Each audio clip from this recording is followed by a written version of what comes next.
Okay, thank you for coming. We want to welcome you to a great dealership. This is a beautiful place to have a meeting. So if everybody back there could come up here in front, we got some seats up front here. We'll get this meeting rolling. A couple of things that we want to mention is Jeannie told me to tell you what the balance was in our account. It's 15,875.75. So that's the balance in our checking account. We got a Halloween party coming up, and Debbie's going to talk about that a little bit later. But isn't this a absolutely gorgeous dealership? We gotta we gotta give a great thanks to Rick Mancuso. And Rick, if you want to come on up, I want Rick to talk about a couple things.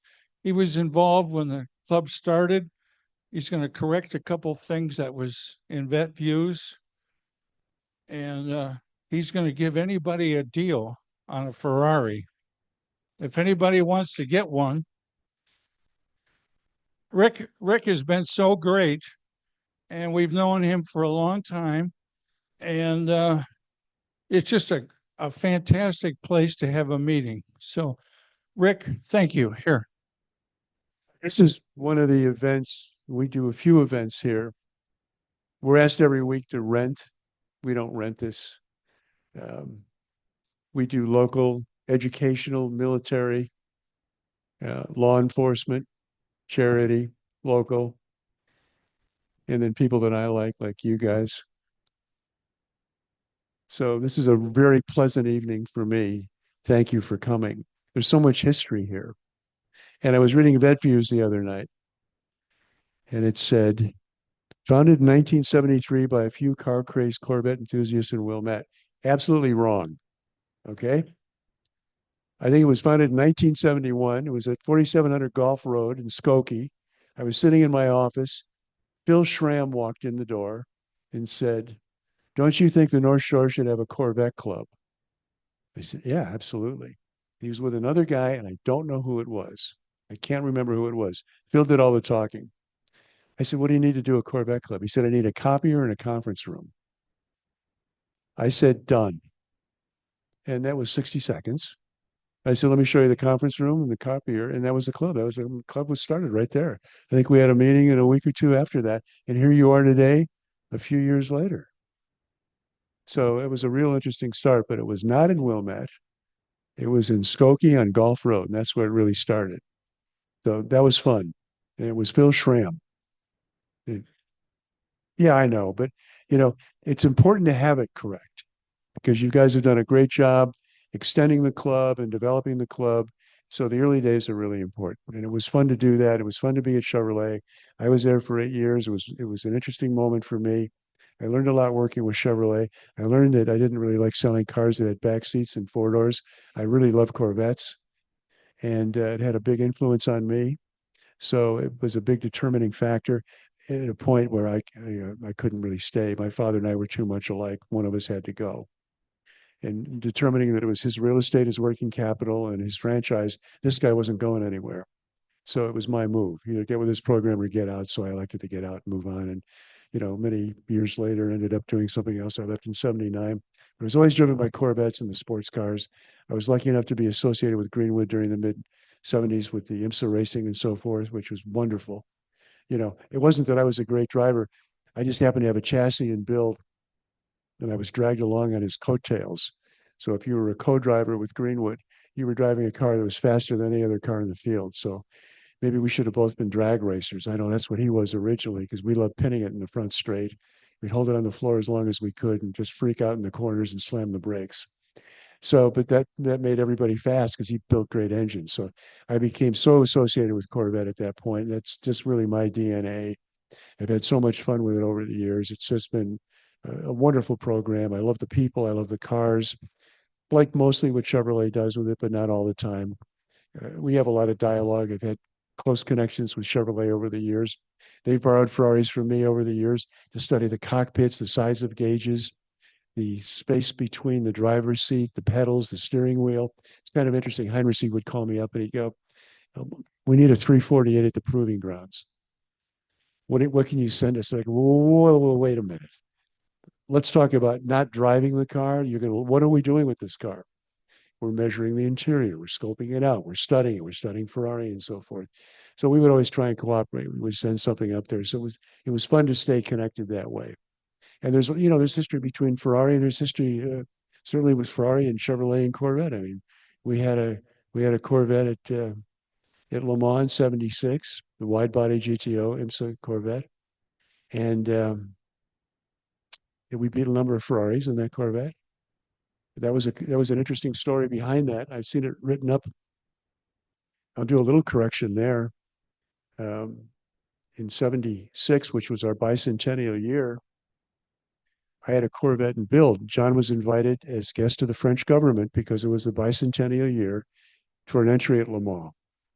And I had a chassis in build, which was the latest one. And he said, "We need your car." And I said, "For what?" He goes, "We're going to go to Le Mans." I'm like, "What do you mean we?" And he says, "Well, I need the car. Chevrolet's behind the deal. France is behind the deal. We're guests of the French government. They've approved $55,000. That's a lot of money in 1976." And he said, "Why don't you co-drive with me?" And like, I mean, I'm a guy that grew up at Blackhawk. So thinking of going to another country to race a car with a straight that's several miles long was different than the concept of being at Blackhawk. So I just said, "Sure, that'd be great. Let's do what we can with the car." And GM took over the entire program. They'd really pulled out of racing at that point because of the energy embargo. So it was politically incorrect not to be racing. So we received a lot of support. We received a lot of engineering support, and we received a lot of technical support. We received a lot of mechanical support, tire support. We received a lot of support. And so we could say we were pretty unofficially very official.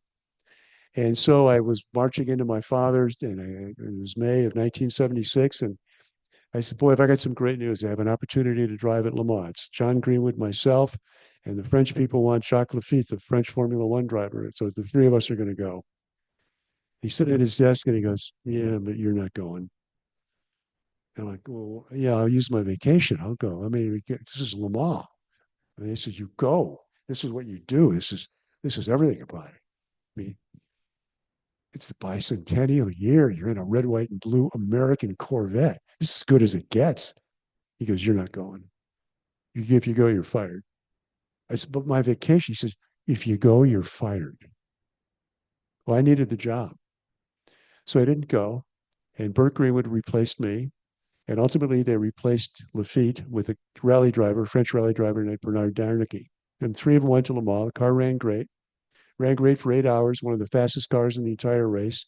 And then I was doing updates. I was getting phone calls about every hour and a half from France.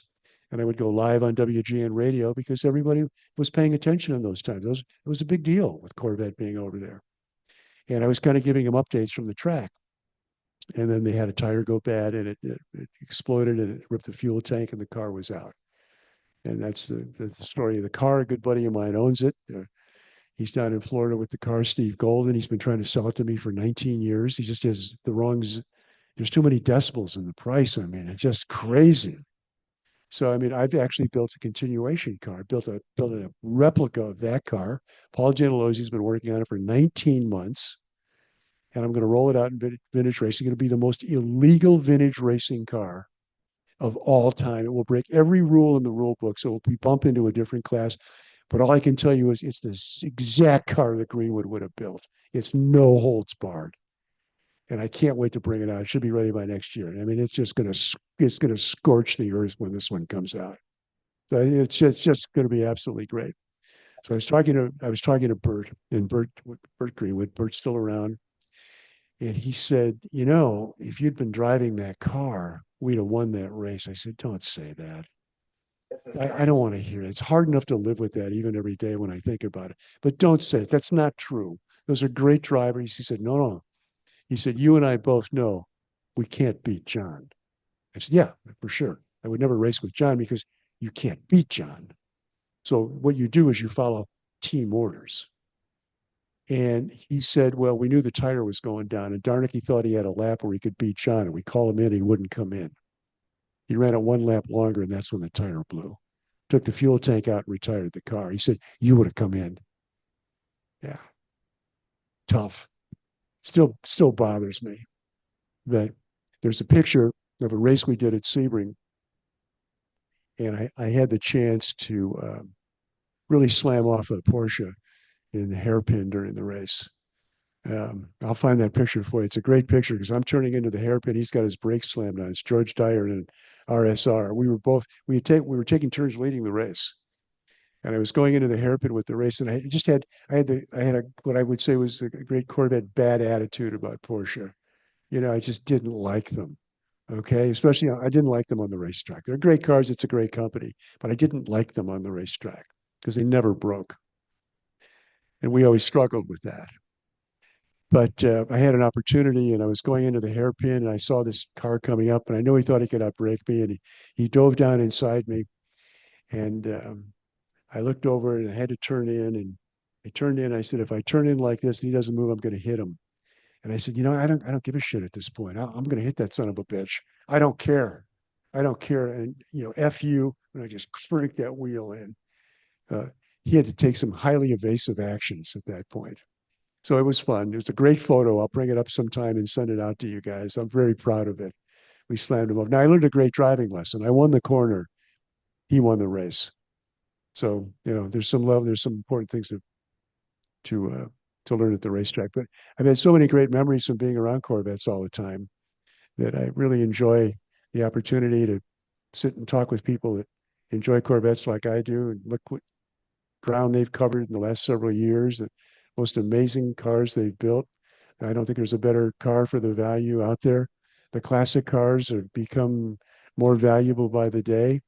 If you haven't seen I think it's on one of the streaming channels. It's called Sugar.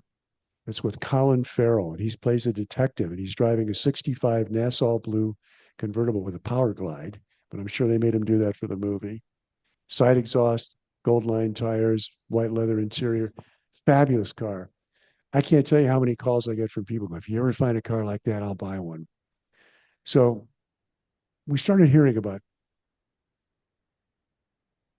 that car a lot, and people talking about wanting to build or refurbish cars. I'm not a big believer in the resto mods because I think the cars were designed so beautifully, especially the C2s. And we can go to C1 or C3 or any of them, but especially the C2s. And they drove great when they were new. By today's standards, they don't drive quite as great.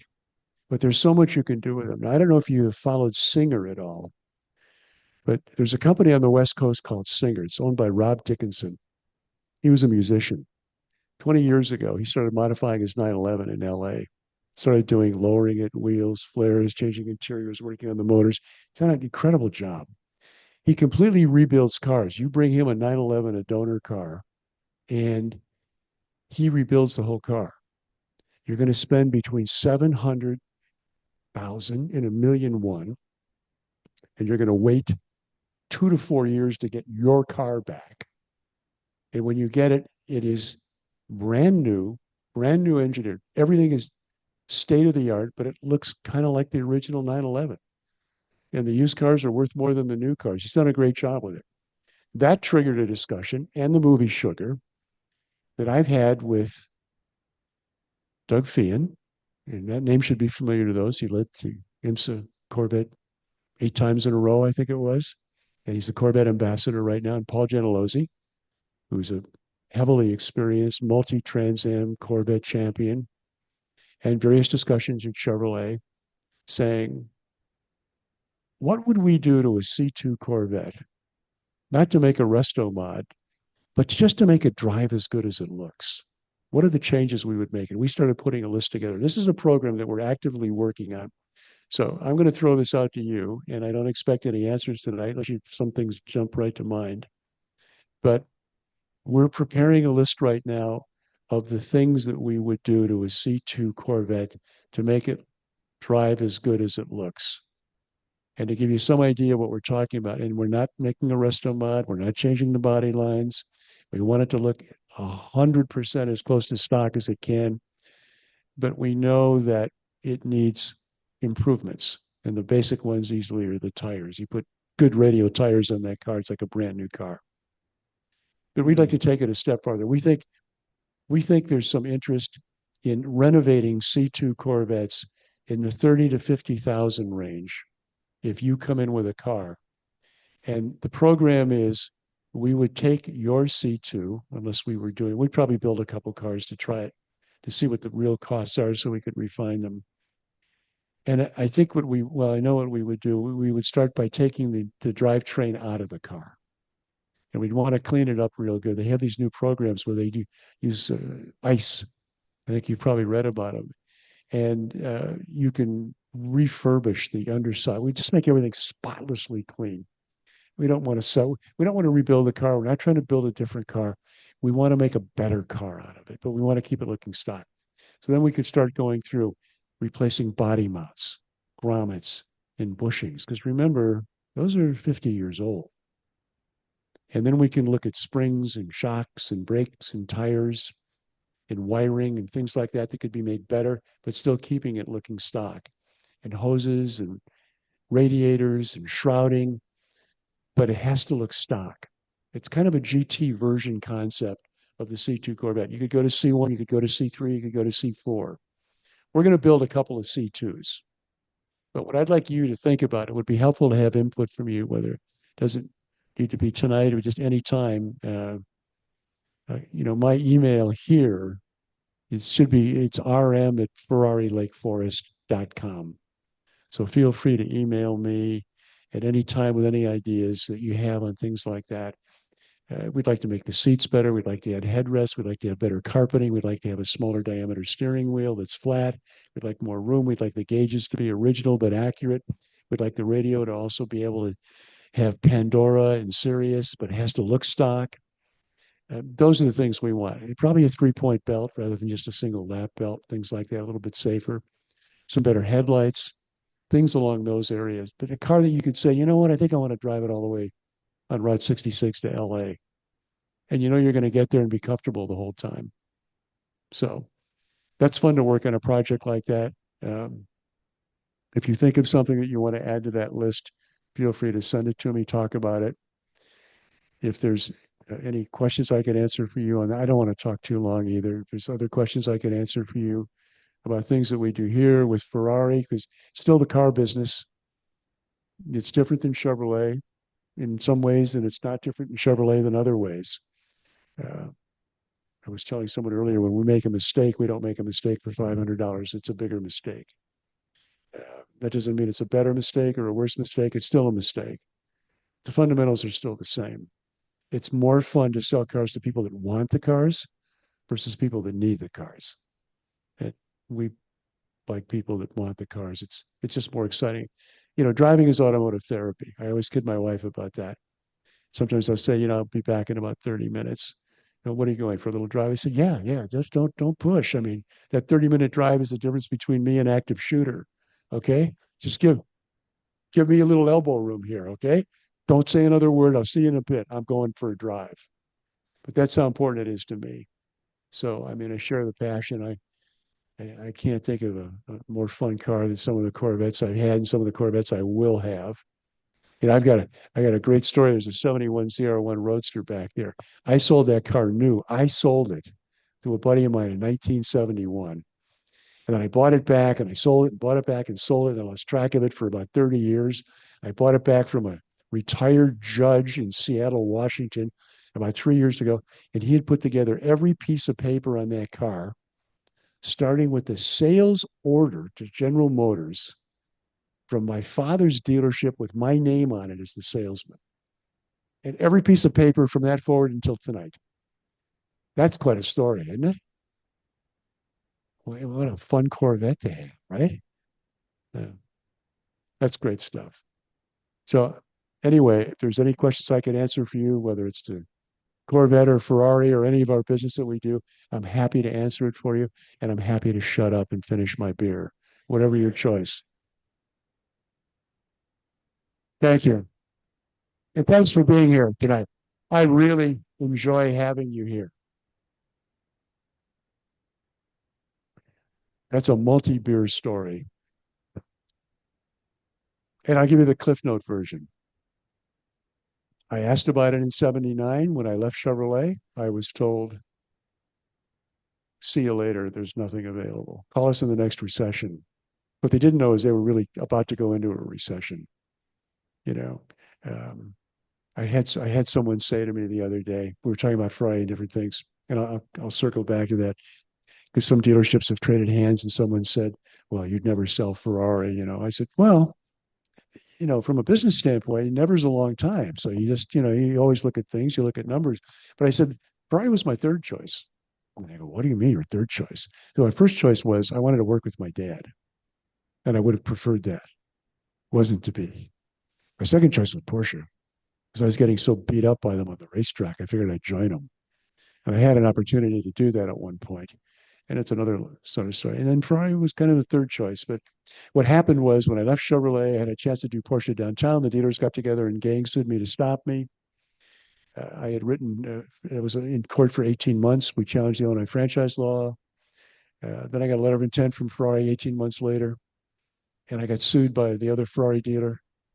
And I was in court for 20 months and allowed me to have 3 mortgages on my house. And because when I left Chevrolet, I left on bad terms. My father and I were too much alike. I got 2 weeks' pay and the use of my demo for 30 days. And that was the deal. And that was okay. It was his way. And I understand that. It was just, that was a different time. And what your dad tells you, that's the way it is. You don't argue, you don't fight, that's the deal. Okay. Didn't like it, but that was the deal. But I still would have preferred it. We'd have figured it out. And we ultimately did figure it all out. Became great friends after a while, but I sure tested it.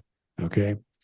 So yeah, then I finally got through the courts and had the privilege of opening in 1982 with Ferrari when Prime was 21.5.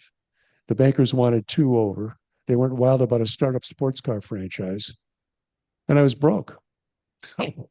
that was the short version of the start. And by the way, the first car they delivered after these years of lawsuits, they dropped it off the truck on horseless carriage in front of the dealership. And I just looked up and said, God, what did I do wrong? I mean, you must hate me. Okay. It doesn't have to be this hard. So anyway, that's a Cliff Note version of it. And that was interesting times. So the 80s weren't particularly good for Ferrari. So we've seen a lot over the last 42 years with them. As I tell guys, I've been down on the mat 3 times and I've heard the 9 count. So as long as you get up, you can stay in the fight. Sometimes you feel a little wobbly. If you keep getting up, stay on the field. And stubborn and stupid, you don't know what you can't do. You don't believe anybody telling you can't do it. So those were the 2 biggest assets that I had. I didn't have any idea how hard it would be, and I was too stubborn to just give it up. So I don't recommend that as a plan. It made it harder than it had to be, but that's why I take particular enjoyment out of driving now and hanging out with Corvettes and people like you guys that I enjoy the car therapy, and it's more important to me than before. It keeps becoming more important. That's the way to have fun, and that's important too. So I've had a great time. I've had some bump times, but we all do. Nothing's smooth. So yes, sir. There's 40 in the US, there's 4 in Canada, there's 176 in the world. And the next question people usually ask is, where do you guys fit in? Volume wise in North America, we're a top 5 market. It's Beverly Hills, Texas, Coral Gables, Florida, Greenwich, and Chicago. In the Midwest is kind of interesting because up until about 10 or 15 years ago, if you said, what's the demographics of your customers here? And a lot of them were Corvette customers. We have a lot of people that own Corvettes and Ferraris. We would say 50% entrepreneurs from the Midwest within 500 miles, 20% doctors, 20% attorneys, and 10% what we call the lunatic fringe. We kid about it internally. Actors, fakers, trust funders, lotto winners, probably criminals that we don't know at some level, jerks. I mean, the 10%, they're always out there. But it's changed now. It's 70% entrepreneurs in the Midwest, business people. And we have business people in the Midwest that are fascinating. Of course, Dave McNeil with floor mats. Where was that class in school? Make floor mats, become a billionaire. Nobody knew about that, right? I'm not sure he did either. I mean, he started selling those out of the trunk of his car while he was a salesman at Laurel Mercedes in Oak Brook. So you got to give him credit for saying, building that market up a little bit. We have a guy whose whole business is to make the white tops for Morton Salts. Where was that class in school? You didn't see that one out there, right? There's another guy that made the chrome bezels for taillights, OEM suppliers. A lot of them in the Midwest. They've done pretty well. So it's 70% entrepreneurs. So they went up 20%.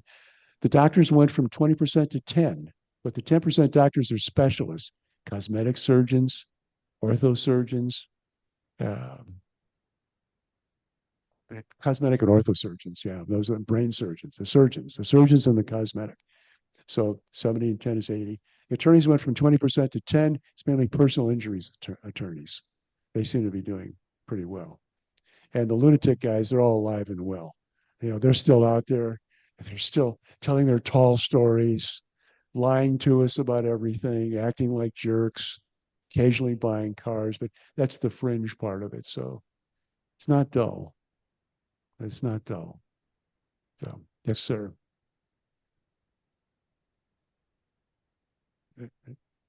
That's a good, excuse me, I got to take a sip here. It really felt like a great night for Coors. So we have a pretty unique situation here. Um, we have a waiting list for technicians that want to work here. And I believe the reason is because we value everything that they do. In 2013, I got a call from, I'm going to back it up a little farther, trying to tie in about franchising and so forth and coming with Ferrari. And some of the difficulties I faced with my father, World War II vet, Air Force guy, 5 years in the war, ran the house like a military boot camp, um, convinced me that I wanted a career in the military. I wish I could have gone from 8th grade right into the military. I can say with all honesty, from probably very early in 1st grade, I hated every single day I was in school. I absolutely didn't like it. I was the dreamer guy. I couldn't do it. I couldn't do it. I just didn't like it. I wanted to be in the military. I wanted the order. I wanted a career. I wanted the rules. I wanted all that stuff. I just wanted, they sent me to a military school. Allegedly, I had some behavioral issues. Um, but it was a stubbornness and a stupidity at certain levels. I just have kind of a mindset. I knew what I wanted to do. And it was simple to me. I knew exactly what I wanted to do.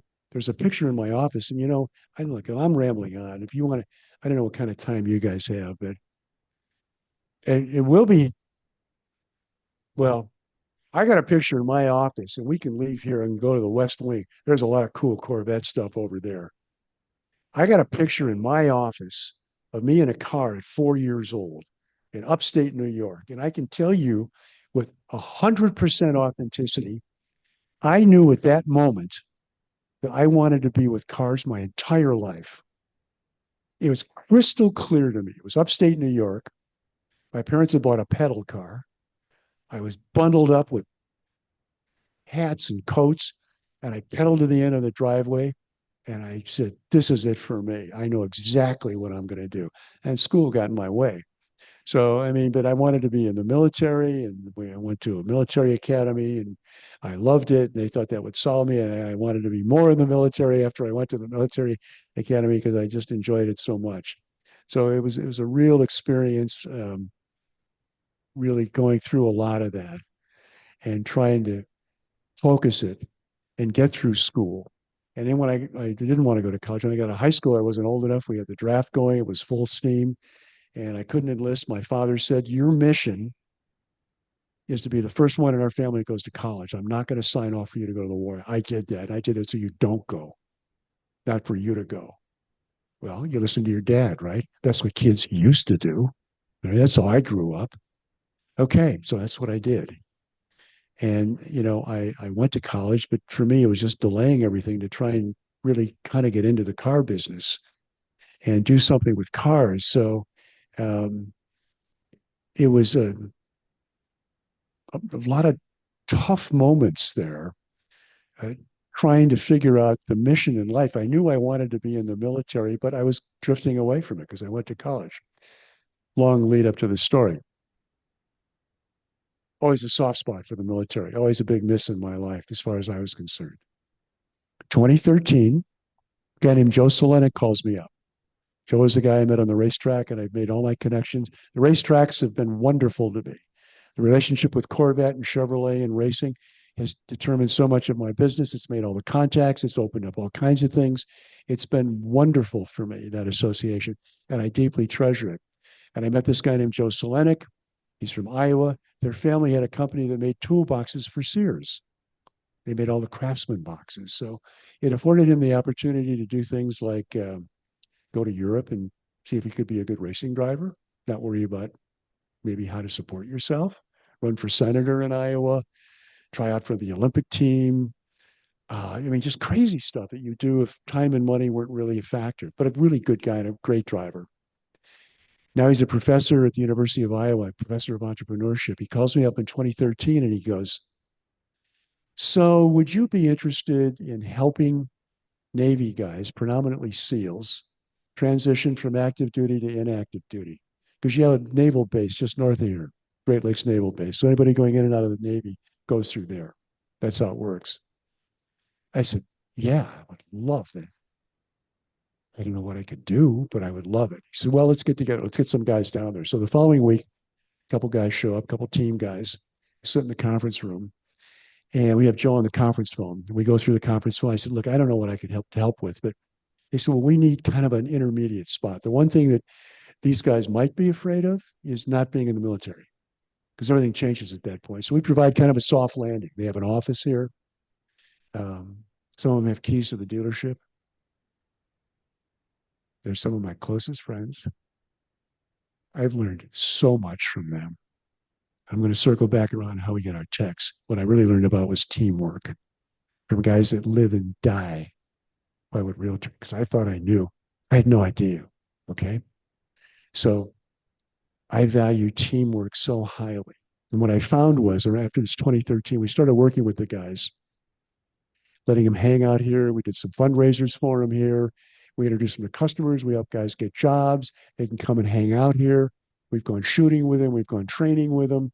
We've done a lot of stuff. One of my sons is a real skilled boxer. They want to learn how to box. He wanted to learn how to shoot and punch guys and fight guys. And so we've had a great relationship. And we talk about business and they meet our customers. It's extremely rewarding to be around those guys because they let us do what we want to do. So I feel very grateful to those guys. And one of the things at the conclusion of that phone call was, I said, well, guys, this has been great. Why don't we, get together and talk more about this in a week or so? And one of the team guys goes, that'd be great, sir. What day and what time? And I'm like, I'm caught off guard. I'm not used to being pinned down like that.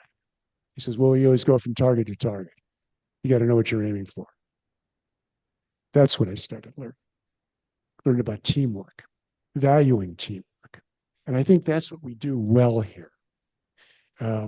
I tell our guys, my job is to make you highest paid position we can come up with for a technician. There's no limit on what we will do for you as a technician for training and so forth. We'll give you the maximum effort, but we would like maximum effort on your part as well. Let's both do our teams. Let's support each other. And we started talking about that. At that same moment, we had a service manager working for us. It was a very skilled guy, but he was a functioning alcoholic. And he was going to die. He was going to drink himself to death, or he was going to go in the hospital. So he and I made an agreement that he would go in the hospital. And he said, well, you'll never hire me back. I said, well, I'm not going to promise you that I'll hire you back, but I promise you you're going to die if you don't go. And I'll keep you on salary until you either come back or find another job. And that's how we got him in the hospital. We got him in the hospital. He was there for a while. He was in reconditioning or whatever you want to call it, rehab for about 6 months. And then he moved on. But my guys here were concerned because we had sold off the other franchises. We were down one guy who was a service manager. They said, what are we going to do now? And it hit me right there. We're gonna make a team. We're gonna follow the teamwork, just like the team guys are telling us. My job is to support you. Your job is to support him. Your job is to support her. You've got his back. He's got my back. That's how we're going to do it. And we're going to make all the decisions. We're not going to hire anybody. We're the team now. I'm on the team. Well, you're going to be a team. You're going to run. I said, no, I'll keep veto power for something I think might be incredibly stupid. Okay. But by the way, it was 2013. I've never had to do that. I don't think so. Maybe, maybe once, maybe, but that's pretty good. 2013, that's 11 years. Okay. And we've been true to that. We've been true to the team. The team comes first.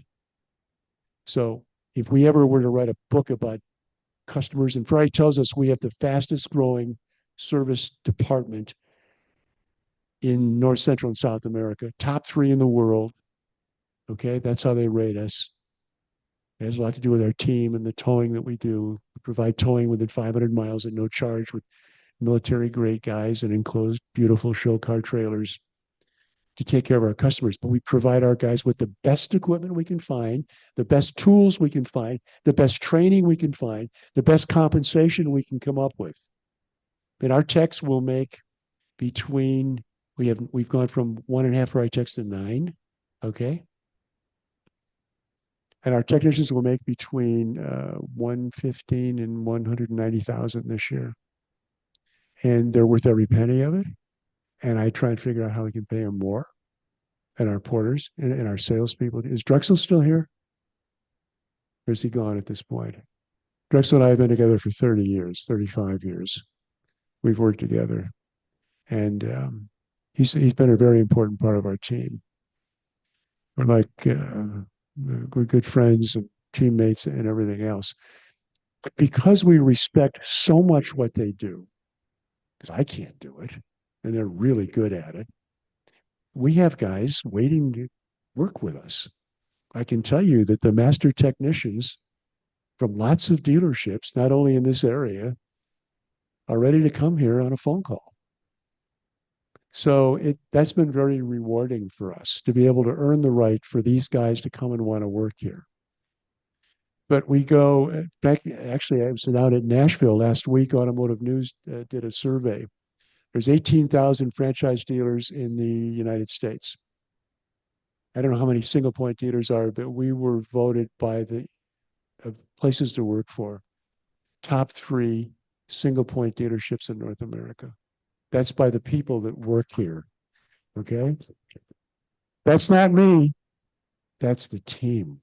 The team won that. So it really works. It's that's the military mission that I have. It's exciting. So that's how we do it. We do it with our partners, we do it with our salespeople, we do it with everybody else. We try and really stand behind people because they're the people that face the customers. I don't do it. They're the ones that do it. It's really important that they feel appreciated, cared for, and we appreciate the teamwork. The teamwork is everything, and that's what I really learned from the Navy guys. They're really something, as we all know. So it's a long story. It's a long answer to your simple question, but it's I wouldn't say it's a complicated answer, but there's a lot behind it to be able to say we have a waiting list of the top and best technicians and porters and salespeople and office people and support people that just want to be here. I mean, it's a great brand, but it's the people. Fry says it's people, passion. That's the really important things in the product. Products really last at this point. The people are first. That's the important thing. And so if I ever wrote a book, it could be called The Customer is Not King. Your staff is, your team is. That's what it would be all about. Supporting the team. Because you can't make it without the team. You can't make it, not in this business. And it's allowed us to do things and achieve levels that I didn't think we would ever have any opportunity. And it's not brilliance or brains on my part because we established quickly on that I'm stubborn and stupid, D+ student. Okay, that was on a good day. Maybe a good day was C-, but that was the range. So I've learned a lot of things, especially from the guys, especially from the military. We have an extremely high appreciation for the military here. And that's been a driving force of the entire dealership, I would say. And I think anybody that works here would agree with me. So anyway, I'm sorry I'm rambling. I know. Yes. We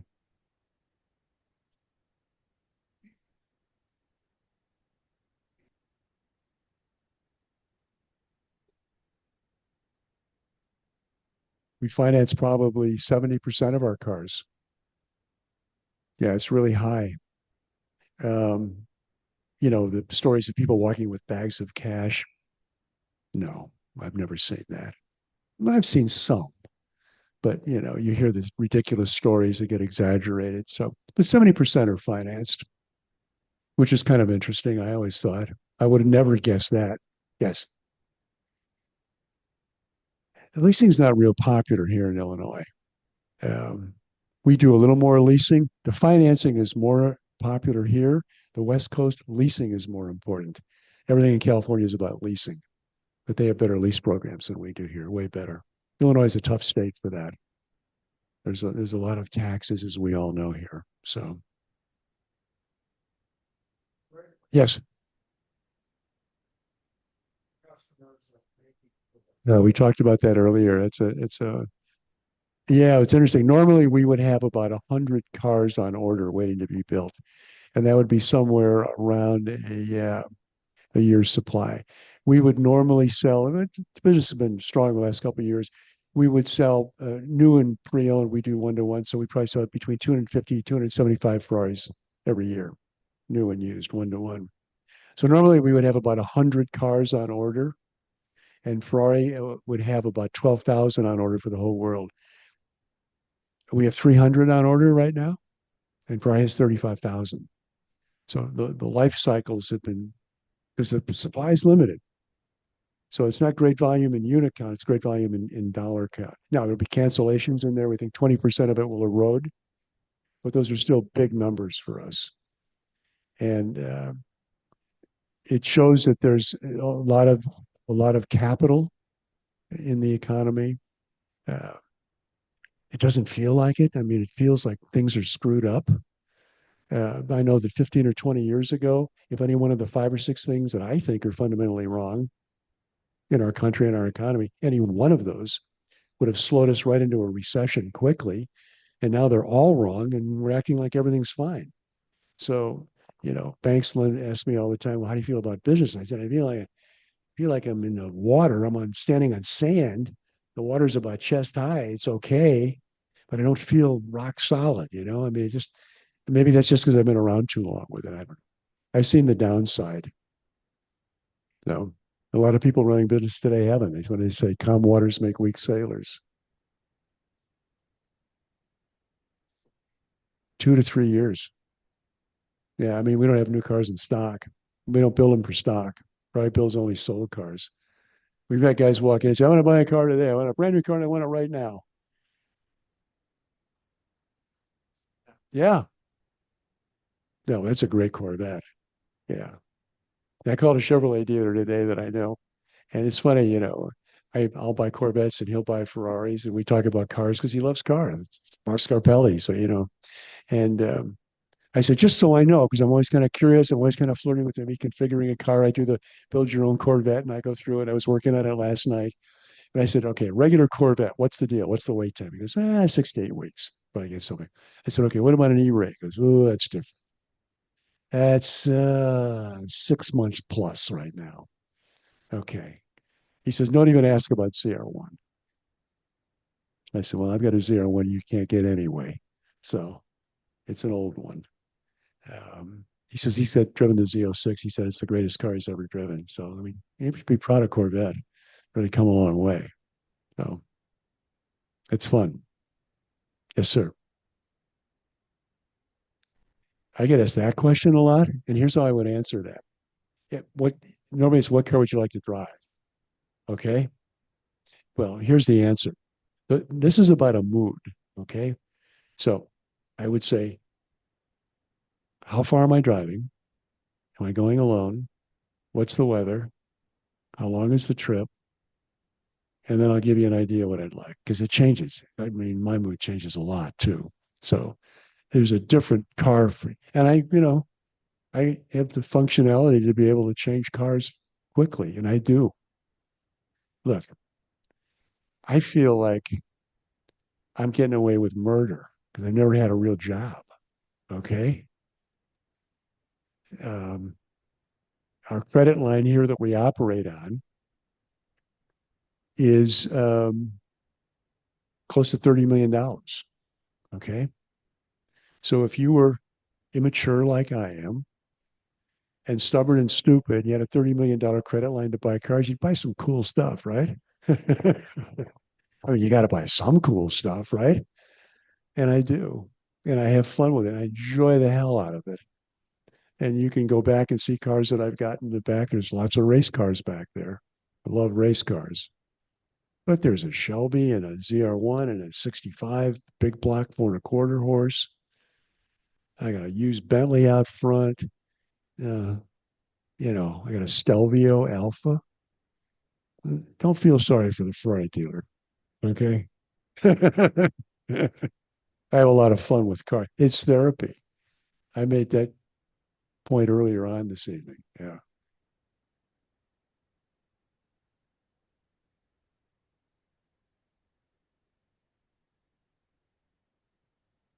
We don't know the name of it yet.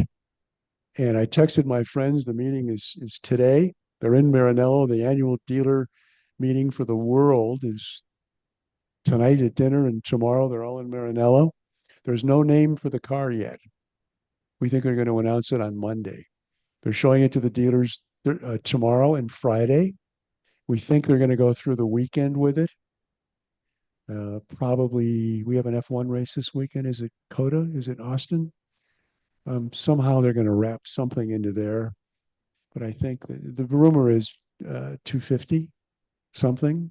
Could be anything at that point. We don't know. 6 cylinder, I know that because they had a showing a week or so ago. We're hoping it's a 10,000 RPM redline. We know it's around 900 plus horsepower, and it's very heavily F1 influenced with belly pans, dive planes, and things like that. So it's pretty hardcore, like a lot of this is. Yes, sir.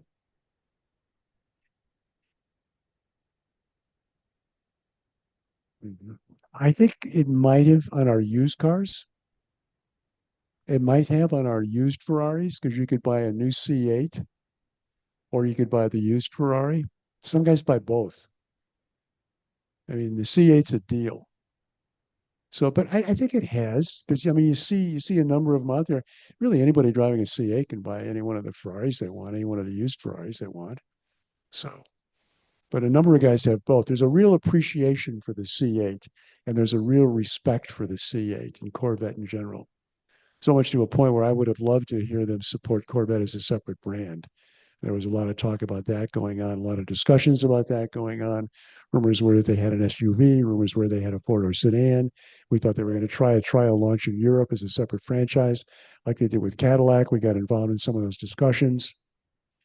And currently, that's concept is on hold. So that's a good question. I don't understand the brand alignment. Um, I've gone through a love hate affair with Lewis. Every time I think he's done something wrong, he's proven me wrong. He's been right. Every time I think he's done something right, I think it's been wrong. But ultimately, was he a 7-time world champion? I mean, he's a real interesting guy, and he's very well respected by Ferrari. There's going to be a lot of weight on his shoulders. I think that I think they had a dream team. I like Carlos Sainz a lot. Frankly, Carlos Sainz would have been my number one driver if I was managing Ferrari, and Leclerc would have been second. I think Leclerc is a great driver for a couple of laps, and he's great if he gets out front and he's not in traffic, but he makes some mistakes. Sainz doesn't make the mistakes, but he didn't have the right car either. They were setting the car up for Leclerc, and Leclerc wanted a real oversteering car. And so Binotto, when he was running Ferrari, set both cars up for Leclerc. There was one setup for both cars. when Vassar came on board, he changed it and gave Sainz what he likes, was a neutral car. And Sainz bounced right to the front. So it'll be interesting to see what Lewis brings, a lot of credibility to it. Um, but he was such a Mercedes guy. That's why I question the alignment with Ferrari. We'll see. He's always proven me wrong, though, so I get a real kick out of what he does. Pardon me? Which problem? Oh, there's a number of other problems we could have touched on as well, but that's just working with a Italian company. I say that with great respect. Um, I'm not real sure. I think it had a management issue, and I don't think you solve it in 1 year. It had too much turnover, too much controversy. They missed a great designer with Nui. I'm not sure what the reasoning on that was. I know they tried to get him. Um, I don't know. I don't think it's any one thing. I think it's a whole series of little things. And I think Vassar is systematically eliminating them. I think Lewis will be a big bump. Um, Boy, if they give him any kind of ammo, look out. I mean, there's a guy that should be the 8-time world champion right now. They stole that from him. They screwed him badly, in my opinion. Um, but he's looking to get it back. And he's a hungry guy. So, uh, a lot of respect for that guy. Yeah. Yes. Yes.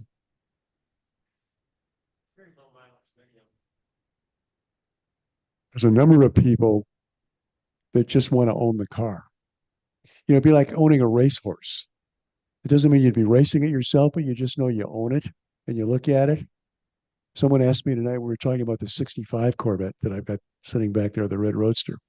How often did I drive it? I've only driven it once or twice this year, but I get to see it every single day and I love looking at it. I just love looking at it. And I think a lot of these people feel the same way. It's very artistic. It's very beautiful. When you look around in the colors, and they have this corporate ID levels that we deal with. These are special selected tiles and porcelain tiles on the floor. The color, the size, the way they're laid, the colors on the wall, how many meters that comes off the floor. I mean, every little detail with Ferrari has been done. The chairs you're sitting in, the table, that's all Ferrari mandated setup. Um, so they take a lot of pride in the design, the color, the elegance, the history. It's a beautiful blending of things. I was talking to Dick Fritz at Amerispec one time. Dick was the guy who was the expert witness for the government during the 80s when they were prosecuting guys that were faking certification. You could pay Dick Fritz between 12 and 15,000 to convert your Mercedes or Ferrari or Porsche and do it the right way and meet all the real EPA and DOT requirements. Or you could go to Texas or California and pay 5,000 in cash and get a fake set of papers. And nothing would be done to your car. They didn't even need to see it. They just wanted the cash. Dick was the real deal. And I asked him one time, I said, our quality wasn't that good during the 80s with Ferrari. I said, boy, it's a good thing the Germans can't style a car, because if they could, we'd really be in trouble because their quality is so good. And Dick goes, no, it'll never happen. And I go, well, that's a little harsh. I mean, you can't condemn an entire country. He goes, no, it'll never happen. I said, well, I think you're being a little harsh on Germany at this point, Dick. He goes, well, let me ask you a couple of questions. Have you ever heard of German Fashion Week? Well, I don't believe I have. And he said, there's only one country in the world that's been making beautiful objects for 10,000 years. No one can design anything like the Italians do. He's probably right. They've been at it for a while. And I think it shows in what they do. It's the little things. So, yeah, people will own the car and look at the car and sit in the car, and some won't drive them. And a lot of people own more than one. So I'm really rambling. You should cut me off, don't you think? But I want to take you through the West Wing. I don't want to disrupt your meeting, whatever you've got planned. But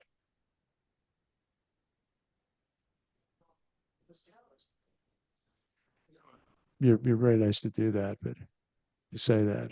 I don't know what you want to do. I don't know what your schedule is at this point. We just have to walk behind the display wall and look at some photos and models and things like that.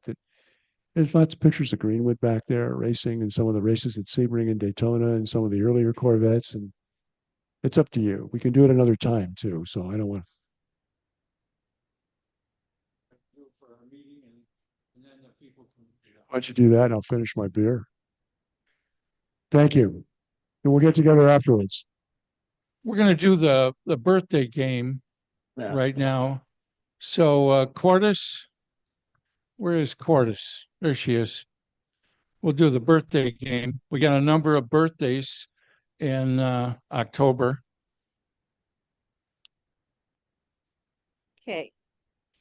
So we have 5 birthdays. I hope I didn't miss. Did let me know.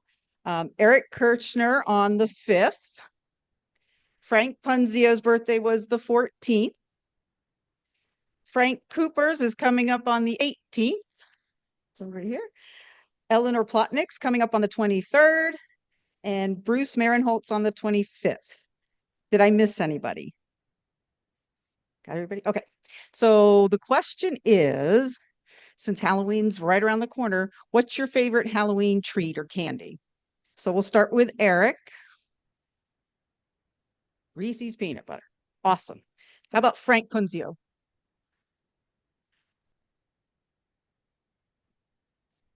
That's very popular.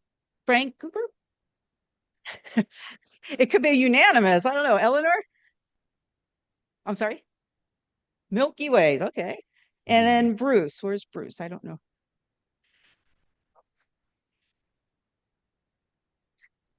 Both very good choices. All right. Earl, are you ready? There we go. Okay. Did we add Bruce? Yeah, we need to add Bruce to our wheel to be fair. We don't want to leave him out. Now available at noom.com. Sorry. Why is America accept the way they need it? Introducing MyPay from Chime. Get up to $500 of your pay before payday. No interest, no check, mandatory fees. Get paid. At Chime.com. Sorry. Give her a sip. How do you sleep at night? On a mattress from Mattress Firm. So I sleep. Upgrade your sleep. And Frank Cooper's our winner tonight of a $10 Culver's gift card. These men of means with their silver spoons, what would become of them when they discover Robinhood Gold allows others to earn their very low rates on Ready, idle- Barb? Okay. Barb is going to talk about giving out the points. Barb Harms. Barb just had an operation on her foot and she's still walking around great. And is that from kicking Ed or what? That would have been your right foot. Oh, This is the left foot. Okay. All righty. Earl, I know that the points all got posted. That was from Earl's good teaching. I've got to tell you, he has shown me, on the new website how to do things, and he showed me how to post the points. And he said to me, "Well, you use Facebook," and I said, "No," and his face fell, and he was like, "Oh," and I said, "Well, I kind of do some things on the computer. I think if you give me instructions, I promise I'll take really good notes." He got on, did that screen share and taught me how to do it. So they are posted. So if you go to members only and then you go to awards, you can find your points as of September 30th. And I will be posting them every 3 months. Okay. So on a quarterly basis, I will go ahead and post the points so that you can keep track of them. And if you ever have any questions about them, please give me a call or an email and I'll be sure to look it up. Okay. So thank you. Okay. So we've got somebody that's getting their patch tonight, as well as their first bronze bow tie. What I would like you to do, please, is to raise your hand high, and we will meet you and bring this to you. Okay. So 10 points, Scott DeSoto. Scott. Well, he was signed in. I think he looked at some Ferraris and said adios. Okay. All right. Well, that's the way it works. Another time. 30 points. Daryl Jenks. Daryl. Gerald got off to a really quick start as a new member. 31 points. Tom O'Connor.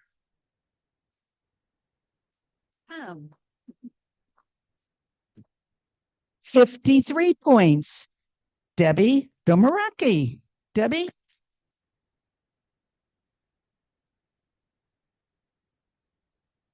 56 points. Dick Anderson.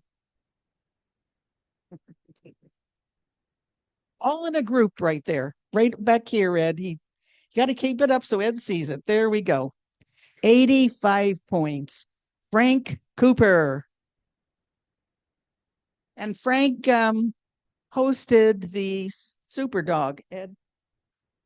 Super Dog. And so he earned, points for cheering something, and that does boost up the score. So thank you for doing that, Frank. And then I'm really pleased. First of all, we are so glad to see Paul Plotnick back tonight. And I just want to say, welcome back, Paul. It's been a long time. He's been on the what is it called? The website, well, webcam, whatever it is. Okay. For the meetings, but hasn't been able to join us with some health issues. So we're glad to see you. And I've got an envelope for 134 points, obviously not Paul's, because he's a lifetime member, but for his wife, Eleanor. Good to see you, Eleanor, as well. And that's the high points for tonight. Jerry?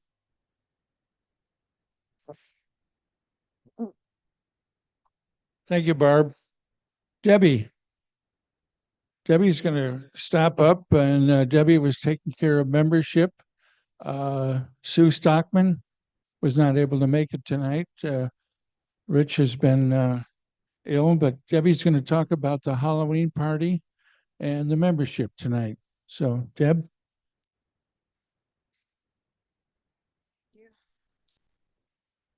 Hello, everyone. I know everyone. We have 4 guests. Can you guys hear me? How close? Can you hear me? Okay. We have 4 guests tonight. 2 of them are guest of guests that are Ferrari enthusiasts, correct? We have George back there. And where's John? John, thank you for coming. Look, tour all the beautiful Ferraris. And we have 2 guests, Haida. Are you Hyder? I'm sorry. You want to stand up so everybody can see you? And tell us about your car and tell us about your car, what color it is, where you, and how you heard about the club.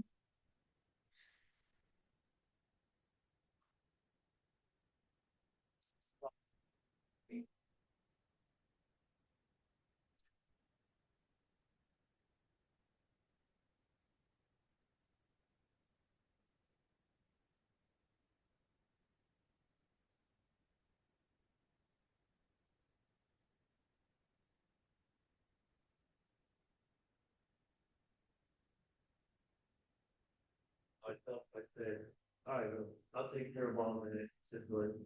It came right into this meeting moment. They had it down.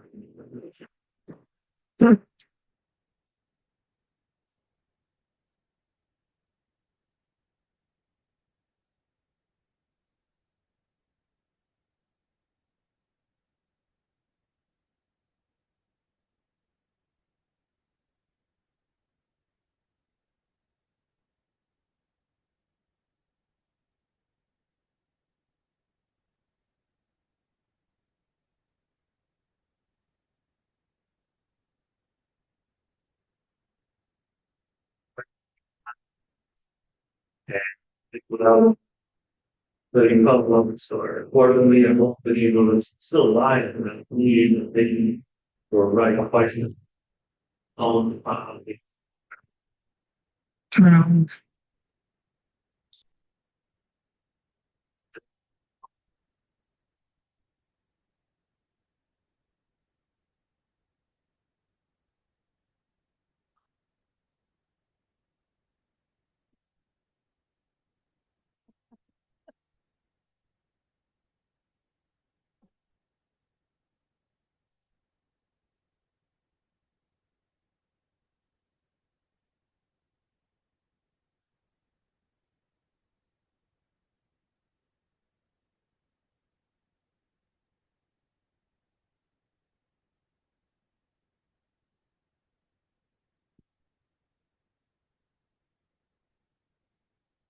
Hey, and Sherry? Hi. Hi.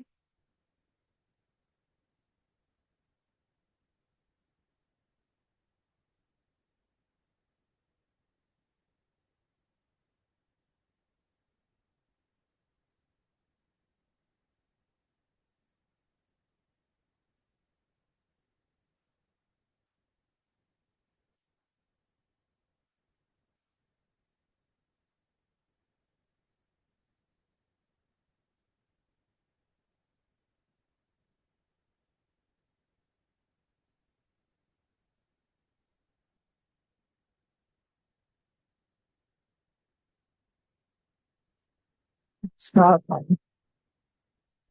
Ready, Halloween? You want me to do Halloween? Okay, welcome you guys. And if you could see me after the meeting, that would be great. Um, I know this makes some noise. So real fast, we'll do Halloween. We're having a Halloween party and we got a really good response so far. It's at Hackney's in Glenview on Lake. It's Sunday, October 27th. It's starts at 5:30. We have a private room. The details are all, we have a menu that we order off of. And they're giving us onion straws besides for, which is a biggie. There'll be trophies. The trophies are really cool. They are made. Those of you who haven't seen them, look at pictures online.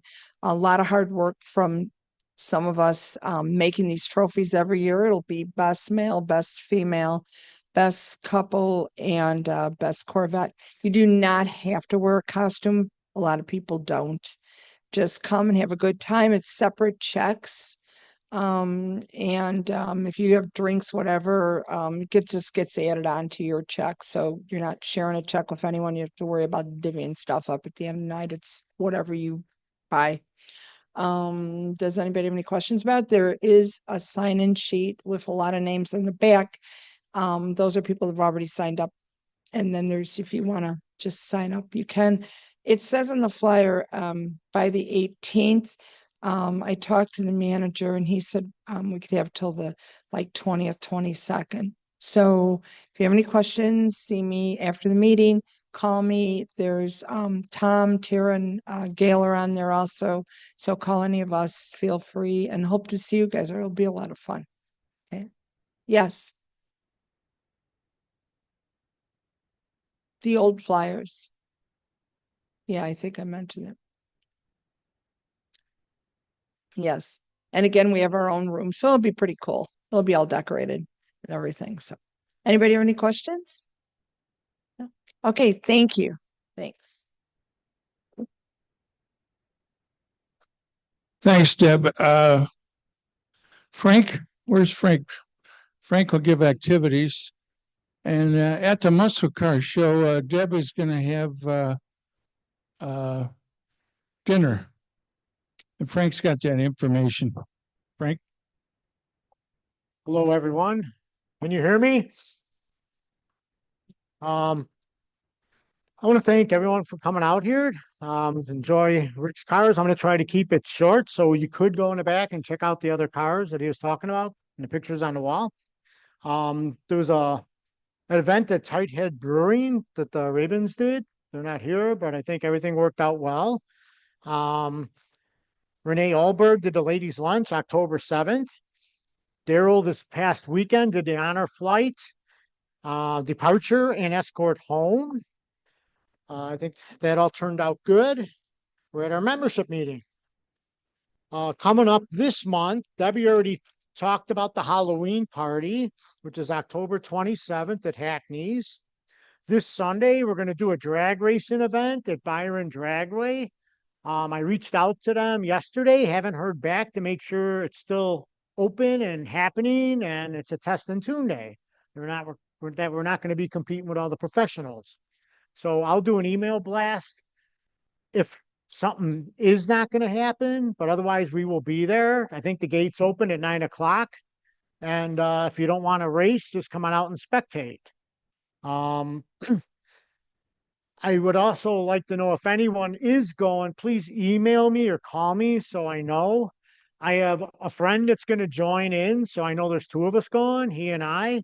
And if anyone else is going, it'd be nice to know so that way I know what to expect. That's this Sunday. It might be the last good day of the year for racing, so let's take advantage of it. And then at the end of the month, at Black Hawk Farms Raceway, we're going to do the Corvette Oktoberfest track day. It's only for Corvettes. It's at Black Hawk Raceway. It goes all day. If you just want to come and spectate, it's free. You don't have to pay to get in or anything. You can come and hang out at the track. If you want to track your car and never done it, there's a novice group, intermediate, and experienced. You have to register online at Black Hawk Farm Raceway's website to get on. It's 250 days to track your car. I think you get 5 20-minute sessions. If you're a novice, you will get some classroom and you'll also get an instructor with you on the track. During the lunch periods, they do what's called touring, which is you don't need a helmet. You could have passengers in your car. You could have a convertible, and you follow a lead car around the track at a pretty brisk pace. So it's more informal racing, getting you familiar with how the track is with your car. So it's a way to get on the track without physically racing, without a helmet. It's a little safer, and you follow a lead car around the track. And I think that goes on for like 20 minutes each session. And I think last year they did 2 or 3 of them. So that's like another way of getting on the track. Again, to just show up and hang out, it's free.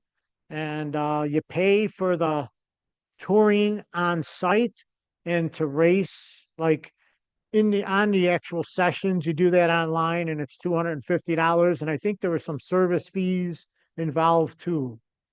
And that's really it. November 9th, Daryl and Renee are doing a like 10 Chimneys estate tour and a Duck Inn Supper Club dinner. And this is out in Waukesha, West Milwaukee area. It's on the website. If you're going to go, sign up, RSVP with Renee so she knows how many people are needed at the restaurant, and I think also for the tour. So they're out on, I know Daryl's driving his car in Ohio, Kentucky, hitting the back roads, and I think Renee's in Europe. So they'll be back, and they'll be hosting these 2 events. We got the muscle car show coming up. We're going to have a table there.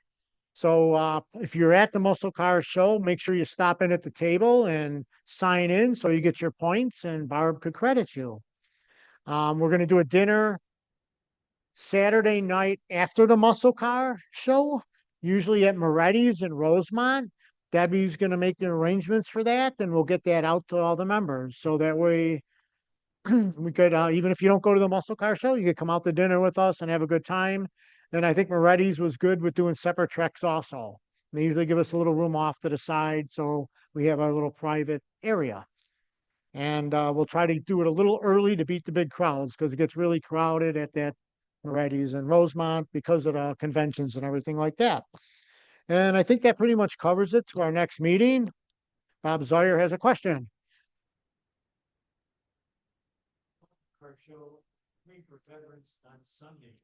Okay. I think it's still, yeah. I think on Sunday, if you're a veteran of the armed forces, you could get in free on Sunday, which is a nice little perk. And otherwise, I think it might be around $25 plus now to get in. 30. All right. So yeah, things are going up. So that's always a good show. We'll have a table there, some water, some other type of refreshments in the cooler. If you want to take a break, sit down and relax, leave your coats at the table. That'd be great. So we'll be there. Okay. And then we're doing our banquet in January, as we have in the past. It's January 18th.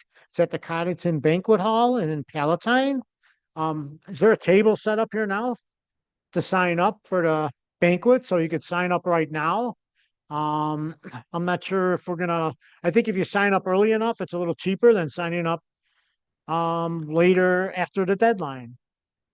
So we'll discuss that more at the next meeting. And I think the December meeting is the last you could sign up for the discount. And after that, it's, I think, $5 more per person.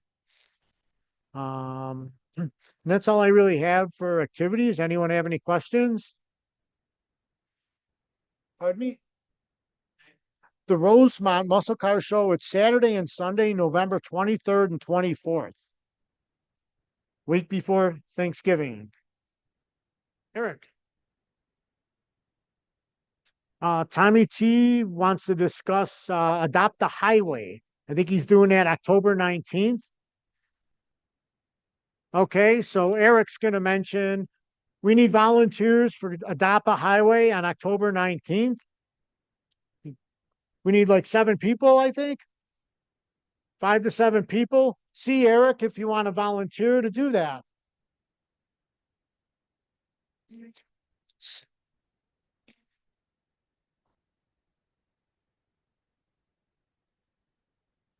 Okay. And that is this Saturday. Very good. Anything else? All right, we're all good. And thank you. Okay. All right. Thank you, Frank. Is there any other questions on anything? We got to really, yes. Oh, yes, we're going to do the raffle. Any other questions on anything? Come on up, John, you can do the raffle.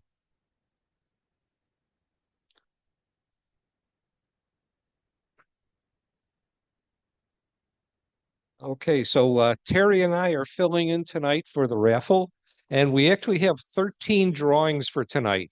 So we've got more than typical. So we've got a lot of great stuff. So we're going to start off and let's get somebody to pull the first ticket. The first ticket's going to be for a Corvette museum raffle ticket. Let's get Dave to take a pick.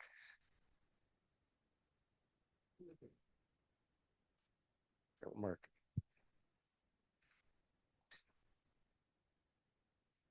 Okay, and the ticket number is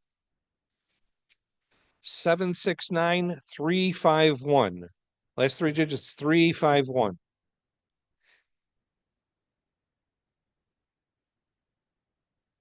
Anybody? Last 3 digits 351. Oh. Okay, and your name and your car? Oh, I'm Ed Harms, and I have a 2022 Stingray Corvette. Beautiful, beautiful red. Okay, all right. And if you'll see Jerry afterward to fill out your ticket and pick the next one. And this one is for a Club Corvette camp chair. The last 4 digits are 134. 769134. You got that, Bob?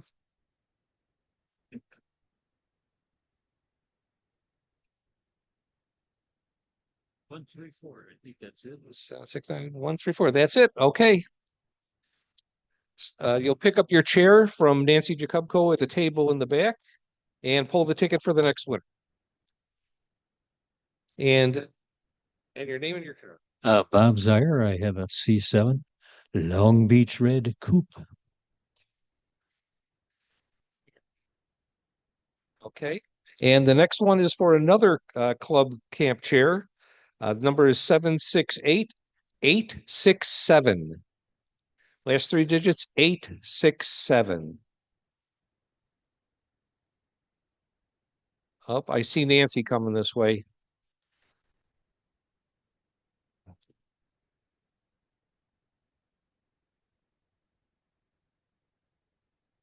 All right, let's see this ticket. 76883. Yes, that is a winner. Nancy Jacobko, 2006 blue and a 2022 blue. And pick the next winner. What are they, John? You say it. What, C6 and C8s? Both are D51s. C51. Okay, and this next ticket is for a Ferrari beautiful red t-shirt. And the number is 769-194. Last three digits, 194.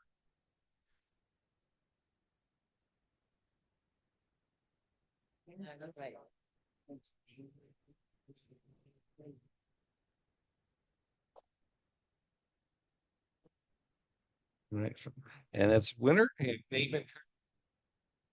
Jim Dorfman. We do not have a Corvette at the present time. Okay, and you can pick up the Ferrari t-shirt from Nancy at the table in the back. Okay, did you pick the next ticket?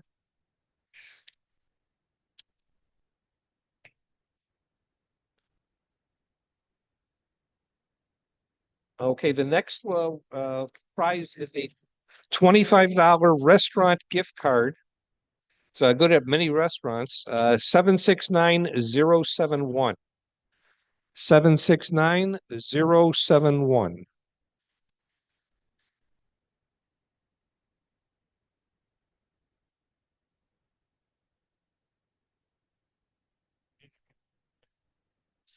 Any winners? 769-071.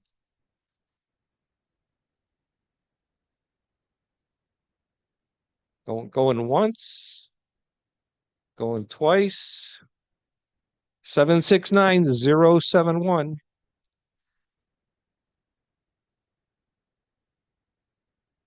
Anyone? All right, let's try again. Jerry, why don't you pull another ticket?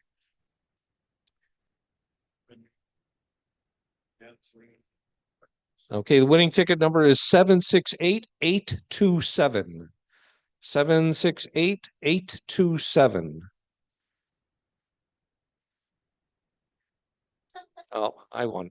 Okay, so this was a $25 gift card good at Panera, IHOP, Baja Fresh, Jersey Mike, Applebee's, Bob Evans, Carrabba's, Papa John's, Cracker Barrel, Red Lobster, and Smashburger. Hi, Julie. 2015 Town and Country minivan. Yeah, LS swapped, yes. Yeah. Okay, then the next one is for a $25 Shell gift certificate, or sorry, gift card.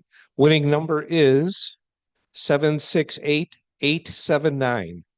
768-879. You got that one, Mark? Yeah. 768-879. That's about half tank of the Ridgeline. Yep.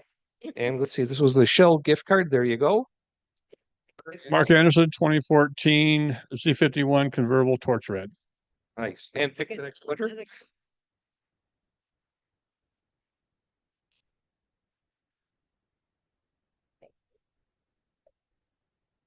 Okay, the next winning number is 769-047. And this is for a $25 Olive Garden gift card. 769-047. And we have a winner. Name and card. Hi, Russ Glover. I have a 99 metallic pewter roadster and a 22 Stingray C8 Z51. Red Mist. And pick the next winner. Congratulations. Okay, and this next one is for another Corvette Museum raffle ticket. See Jerry if you're the winner. 768-859. 768-859.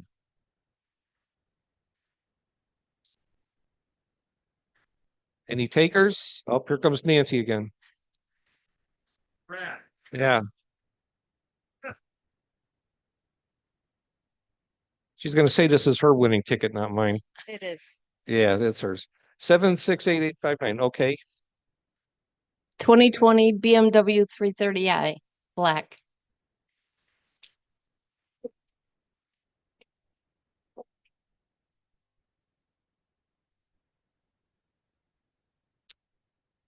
Okay, and this is for $10 if you have your club badge on. 769-251. 769-251. Looks like we got a winner. Oh, that's a single.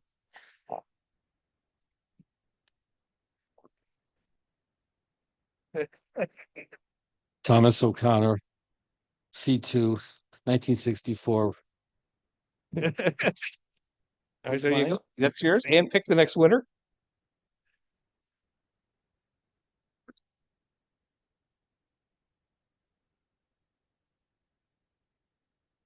The microphone.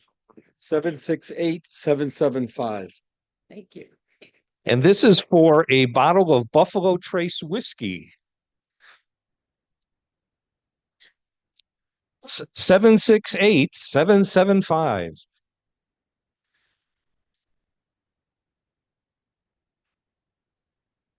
And that's Jerry. Jerry, feel free to see Nancy to pick up your prize and Car.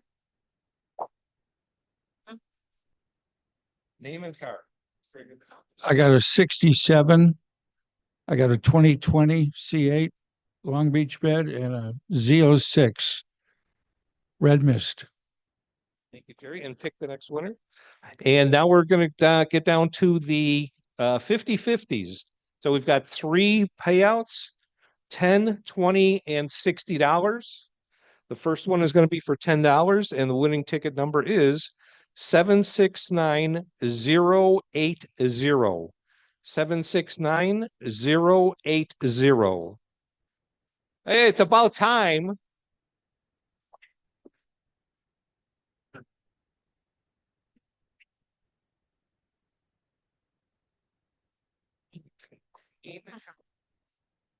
That microphone is going. Okay. 2006 Z06 Le Mans Blue. Chicago McLean. Chicago. Yeah. Okay. And pick one for. And Oh, Yeah, right. Yeah, you get the Okay. last trip. Okay. okay, and this is the next to the last 50-50 draw for $20. 769-168. 769-168 for $20.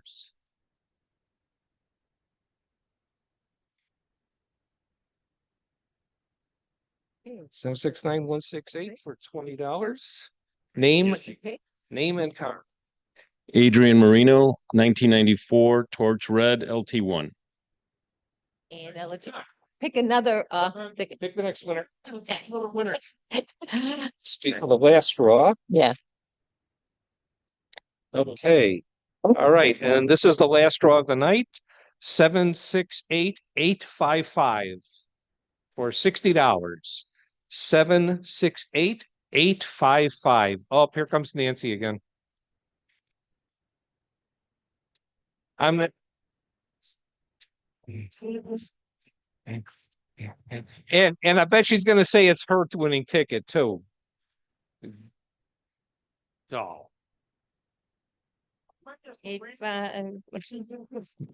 We're out of cars. okay, that's it for the raffle tonight. I'll turn it back over to Jerry. Thank you very much for all your contributions tonight. Thank you, John. Thanks, Terry. Any questions on anything?